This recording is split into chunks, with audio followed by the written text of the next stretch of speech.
Hi everyone, welcome to my mini blog. আজকে আমি আপনাদের সঙ্গে একটি কুকিং রেসিপি শেয়ার করব।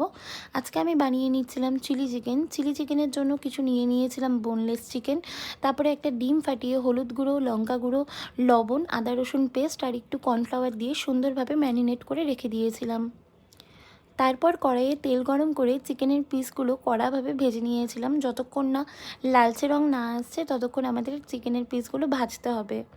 আর ওপাশে আমি পেঁয়াজ, টমেটো, ক্যাপসিকাম আর লঙ্কা কেটে রেখে দিয়েছিলাম। চিকেনের পিসগুলো ভাজা হয়ে গেলে কড়াইয়ে দিয়ে দেব আদা কুচি, রসুন কুচি আর একটু লঙ্কা দিয়ে সুন্দরভাবে ভেজে নিয়ে কেটে রাখা সবজিগুলো দিয়ে দেব। স্বাদ মতন লবণ আর স্বাদ মতন চিনি দিয়ে দেব। চিলি চিকেন যেহেতু বানাচ্ছি একটু মিষ্টি করে বানাতে হবে তাই। তারপরে দিয়ে দিচ্ছি কেচাপ, সয়া সস দিয়ে সুন্দরভাবে আর একটু ভাজতে হবে যতক্ষণ না নরম না হয়। আর আমি একটু কর্নফ্লাওয়ার গুলিয়ে রেখে দিয়েছিলাম। কর্নফ্লাওয়ারটা দিচ্ছি গ্রেভির জন্য আর একটু থিকনেসের জন্য।